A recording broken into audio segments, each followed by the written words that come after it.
کیلاش قبیلے کے لوگ اپنی محسوس ثقافت، قدرتی حسن اور نرالی دستوروں کی وجہ سے پوری دنیا میں مشہور ہے۔ ان کے سالانہ تہوار جو سال میں 4 مرتبہ منایا جاتا ہے، کثیر تعداد میں سیاح ان کو دیکھنے کے لیے آتے ہیں، مگر اس وادی کی سڑک اتنا خراب اور تنگ ہے کہ کبھی کبھار 20 کلومیٹر کا فاصلہ 12 گھنٹوں میں طے ہوتا ہے، جس سے سیاحوں کو کافی مشکلات کا سامنا کرنا پڑتا ہے۔ وادی بنبورت میں اس سڑک کی تعمیر میں غیر ضروری تاخیر پر ایک احتجاجی جلسہ منعقد ہوا، جس میں مسلمان اور کیلاش مردوں کے علاوہ خواتین نے بھی شرکت کی۔ جلسے سے خطاب کرتے ہوئے مقررین نے حکومتی اداروں اور متحد نمائندوں پر بھی سخت تنقید کی کہ وہ ان کے ساتھ بار بار وعدہ کرتے ہیں کہ سڑک تعمیر کی جائے گی، مگر آج تک یہ وعدہ ایفا نہ ہوا۔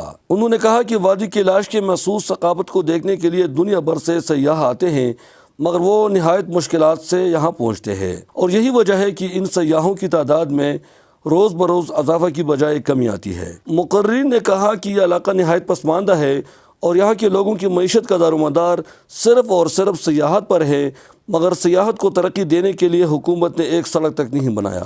ہمارے نمائندے سے باتیں کرتے ہوئے لوگوں نے کافی مایوسی اور غم و غصے کا اظہار کیا۔ جو ٹورسٹ یہاں پہ آتے ہیں، یہ کیلاش کے یونیک کلچر کو دیکھنے کے آتے ہیں، جب یہاں پہ آ کے وہ چلے جاتے ہیں پھر واپس نہیں آتے ہیں، کیونکہ اس روڈ میں اس کے لیے تکلیف میسر ہوتے ہیں۔ یہاں پہ روڈ انتہائی خراب ہے، لوگ انتہائی مصیبت میں پھنسے ہوئے ہیں۔ جو ہمارا جو روڈ ہے یہ خستحالی کا شکار ہے اور بدحالی کا شکار، خچروں کا راستہ ہے۔ خچروں کے راستے پر ابھی تک یہ پورے پاکستان کے عوام چل رہے ہیں، ٹورسٹ۔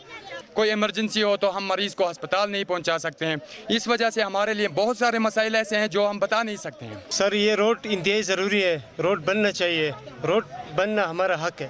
جب ادھر آتے ہیں تو اس راستے کی وجہ سے ان لوگوں کو بہت مشکلات کا سامنا کرنا پڑتا ہے۔ کیلاش خواتین نے بھی سڑک کی جلد سے جلد تعمیر کرنے کا مطالبہ کیا۔ میرا نام مینا ہے اور میرا تعلق وادی کیلاش سے ہے، اور ہمارے یہاں پہ سڑک بہت ڈینجر ہے۔ جب ہم اسکول جاتے ہیں تو پھر آنے جانے میں بہت دقت پیش آتی ہے۔ جلسہ میں ایک متفقہ قرارداد کے ذریعے نیشنل ہائی وے اتھارٹی سے مطالبہ کیا گیا کہ وہ اس سڑک پر تعمیر کا کام جلد سے جلد شروع کریں۔ مقررین نے منتخب اراکین اسمبلی پر بھی کڑی تنقید کی، جو اس سڑک بنانے میں بری طرح ناکام ہوئے۔ مقررین نے متنبہ کیا کہ اگر ان کا جائز مطالبہ پورا نہیں ہوا تو وہ اسلام آباد تک لانگ مارچ کرنے پر مجبور ہوں گے۔ اس دوران علاقے کے بچوں نے مخصوص انداز میں ریلی نکالی، جن کی زبان پر ایک ہی نعرہ تھا کہ ہمیں سڑک چاہیے۔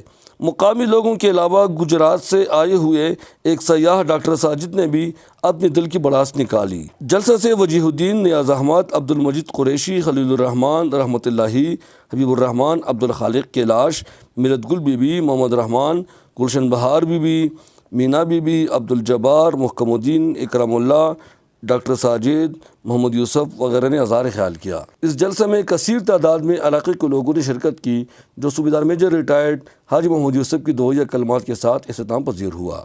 اخوندزادہ گل محمد فاروقی، چترال۔